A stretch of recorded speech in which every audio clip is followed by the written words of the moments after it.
Mes chers, bienvenue en ce 12 février 2025. Nous célébrons aujourd'hui à 14h53 heure métropole la deuxième pleine lune. Et cette année, je viens vous voir chaque pleine lune, puisque c'est une année qui a commencé par une pleine lune, pour vous expliquer les mondes symboliques autour des pleine lune. Je me base pour cela sur les enseignements des 13 mères originelles que je vous ai transmis pendant maintenant 12 ans et qui aujourd'hui, pour la dernière année, se proposent simplement d'aller rencontrer une symbolique magnifique qui est celle de la pleine lune. Alors les pleines lunes sont nommées, je vous renvoie à ma première vidéo de ce début d'année où je vous expliquais les noms des pleines lunes et nous avons cette année avec mon amie Sandrine tenté de les renommer de manière plus universelle. C'est pourquoi vous allez découvrir aujourd'hui la symbolique de la seconde pleine lune. Je profite de cette rencontre mensuelle pour vous présenter mon bébé de papier, La Grande Traversée, ce conte que j'ai écrit entre octobre et décembre sur l'île de la Réunion, illustré également pendant cette période et imprimé, édité à 50 exemplaires, signé et numéroté. Je les rapporte dans mes bagages à partir de mi-mars, j'espère avec mes originaux que vous aurez l'occasion de découvrir dans une prochaine exposition. Je vous en reparlerai plus tard. Et puis, restez curieux car sur ma chaîne Anacarte et Anaconte d'Anaka, je vous propose tous les 4, 5, 6 jours selon l'inspiration un très drôle de feuilleton. En tout cas, moi je m'amuse à vous le proposer.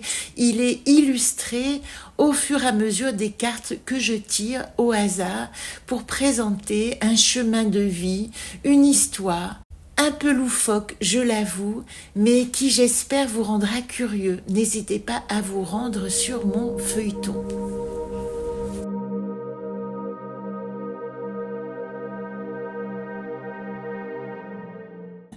La seconde pleine lune est appelée aussi pleine lune de la neige, pleine lune des neiges et pleine lune des tempêtes, puisqu'elle survient au moment des précipitations de neige qui sont à leur apogée dans l'hémisphère nord. Au mois de février, cette pleine lune se présente face à un soleil en fin du Verseau ou en début du Poisson, avec une lune qui est soit en Lion, soit en Vierge. C'est la seconde lune du cycle solaire. Elle se situe dans la constellation du Cancer en raison de la précession des équinoxes. Les thèmes de cette pleine lune tournent autour du foyer, de la famille, de la vie domestique. On dit qu'elle influe sur notre paix intérieure, le calme que nous pouvons acquérir, nos pouvoirs psychiques. Elle est une invitation à la médiation. Dans les 13 mères originelles, on l'appelle la gardienne de la sagesse et de la mémoire. Sa couleur est le gris de l'amitié, et elle est associée aux animaux totems tels que la souris, attention aux détails, art de la persévérance, le tamia ou petit écureuil qui honore les plus petites formes de vie, la baleine qui tient la mémoire de sa mission, le lynx, secret et acquisition des connaissances par le cœur, mais également, évidemment, aux flocons de neige qui marquent les sentiments dessinés dans les rêves, au givre, la trace de mémoire de nos rêves qui fertilisent la terre, et au puissant sanglier qui renvoie à la flexibilité du mental, nourri de sentiments nobles et généreux. Avec Tormo, je me souviens d'où je suis issue. À l'est, dans le halo gris de la lune blanche, je me souviens, je suis l'archiviste de la mémoire, la protectrice des traditions. Les flocons ensemencent la terre des rêves de ses enfants et le givre est le cocon de leur sommeil fertile. Mère de l'amitié, je respecte l'espace sacré de chacun et partage ma sagesse seulement lorsqu'elle est demandée. J'élargis ma famille planétaire en honorant la vérité au cœur de chaque règne, chaque forme de vie. Dans ce cycle croissant, je fais le tri dans mes souvenirs et je rends grâce à mes guides et enseignants. Dans la dimension de pleine lune à nouvelle lune, avec Zolpt, je classe mes connaissances. Je chemine dans le canyon du temps du rêve. Les 7 cavernes me montrent dans les 7 dimensions sacrées, les expériences de vie et les mémoires qui habitent mon être. À l'est, je reconnais ma connexion au grand mystère. Au sud, innocence et humilité dans ma quête de vérité. À l'ouest, je me souviens que tout naît du féminin. Au nord, j'apprends des enseignements des autres. En haut, j'accepte mon destin et je reconnais ma mission. En bas, je réunis tout ce que j'ai appris pour le transmettre. Au centre, enfin, ma direction intérieure, ancre foi et confiance.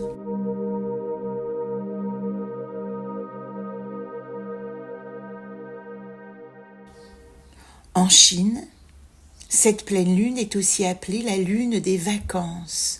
Son nom celtique est lune de glace et dans le monde cherokee, on l'appelle la lune froide. Pour lui donner sa dimension universelle, je vous propose de l'appeler la lune des anciens. Ainsi, nous pouvons rendre hommage à ceux qui nous ont enseigné, nous rappeler de nos origines, de notre descendance, et utiliser la sagesse de notre mémoire pour grandir et avancer. En ce mois de février, nous rencontrons ce que nous appelons une lunaison uranienne. Sans entrer dans les détails, cette pleine lune en Verseau avec un soleil en Lion à 24 degrés est en carré à Uranus. Uranus va parler d'une agitation, de risque de conflit, de changements soudains. De changements soudains, mais qui peuvent être également très bienvenus. Donc ne restez pas sur une dimension de bouleversement qui risque de vous perturber, mais restons dans une attitude positive qui fait que des choses imprévues, des événements soudains vont nous proposer d'autres pistes que nous n'attendions pas. C'est une pleine lune qui impacte particulièrement les signes fixes. C'est-à-dire que si vous avez des planètes qui sont dans le signe du Verseau, dans le signe du Taureau, du Scorpion ou du Lion, et en plus aux alentours de 24 degrés, c'est-à-dire dans le 3e décan du signe, vous allez probablement en ressentir plus fortement les impacts. Il est intéressant dans ce cycle de regarder, particulièrement pour ces signes fixes, ce qu'il s'est passé aux alentours de la pleine lune d'août vers le 19, où la lune était en Verseau, mais également aux alentours du 15 novembre où la lune était en Taureau. La lune en Lion aujourd'hui peut réactiver des événements qui se sont produits autour de ces 2 précédentes pleines lunes. La pleine lune du 12 mai peut être éventuellement assez révélatrice de ces bouleversements qui nous traversent. Ne pas se précipiter, c'est le mot d'ordre, mais ne pas rester non plus dans le statique car nous devons être souples aux évolutions qui se proposent. D'autant plus que le soleil est associé à Mercure en Verseau et nous demande donc une certaine rapidité mentale. Oser de nouvelles idées, de nouveaux chemins, accepter surtout cette liberté d'être et accepter de donner sens à une impulsivité, sens et intelligence, et non pas agir dans la précipitation et la crainte. Tout de suite, le tirage de cette pleine lune du 12 février 2025. Dans la coupe de notre tirage, nous avons l'anacarte Zolpt. Zolpt nous propose d'utiliser notre intelligence, notre conceptualisation, notre vision intellectuelle des événements pour activer notre capacité d'analyse, alors que le monde nous dit réfléchir non pas de manière impulsive avec Tormo, mais par rapport à mes racines, à ce que j'ai construit, à ce qui me construit. Je rappelle que Tormo est associé au bambou qui déploie ses racines sous terre pendant 5 ans avant de croître à l'extérieur. La première carte qui se propose, c'est Later. Later, c'est la carte du non, mais du non volontaire. Il y a une chose que je ne veux pas, et ce non va m'ouvrir un oui à tous les possibles. Ce Later nous invite à nous positionner. Évidemment que cette lunaison, elle est assez éruptive. Elle pourrait nous inviter même à la rébellion et à une certaine agressivité. Mais ce non, il est nécessaire de l'activer en pacifiant les relations. Pour donner une signification plus précise à cette volonté de se positionner qui est later, je tire une seconde carte par-dessus. Et la seconde carte, c'est Momim. L'injonction majeure, c'est me relier à ma mission d'âme. En ce moment, nous pouvons être tellement agités par des peurs extérieures que nous pouvons oublier quel est notre cheminement nécessaire. Ici, Momim, associé à later, dit refuser tout ce qui n'est pas dans la direction de ce qui me construit profondément dans mon âme et dans mon identité. Voilà une injonction extrêmement forte que je nous invite à suivre. Écoutez cette impulsion intérieure qui vous guide vers vous-même et n'écoutez pas vos peurs qui vous demandent de fuir. Allons au-devant du changement dans la résolution profonde de nous réaliser d'une manière encore plus entière, encore plus exacte. En atout, nous avons Jacquem, le guerrier pacifié. Eh bien, cette carte ici confirme que nous ne devons pas entrer dans le conflit. Jacquem, dans les anacartes, c'est l'archétype du repos du guerrier. Je suis de retour de tous les combats et aujourd'hui, je peux me déposer dans la paix, dans l'union intérieure de mon yang actif et de mon yin réceptif. Plus que jamais rester à l'écoute de cette injonction de pacification. Inutile de rentrer dans les conflits. Par contre, ça n'empêche pas la nécessité de les résoudre et par une parole juste et calme, une parole de sage, de celui qui est revenu de tous les combats. En problématique, nous avons l'humile.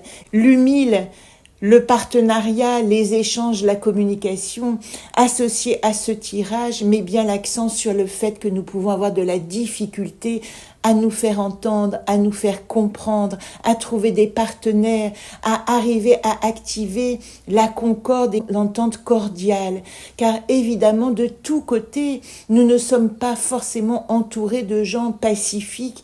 Nous sommes dans ce monde agité, entouré d'énergie aussi, pleine de peur et pleine de précipitation et d'agitation, et qui risque de juger notre comportement d'autonomie comme un comportement égocentrique ou un comportement irréfléchi, mettre des mots qui ne nous correspondent pas. Ne nous laissons pas définir par l'extérieur, ne nous laissons pas happés par la parole de l'autre, car en ce moment, la seule vérité possible est de se relier à l'intérieur de soi.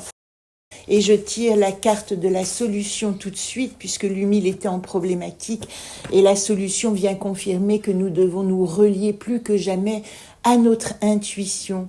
Quand Kanaa est associé à Momim dans le tirage que nous avions en situation actuelle pour conforter ce que je ne veux pas, la solution et l'outil ultime, c'est mon intuition Kanaa qui va me permettre de me guider.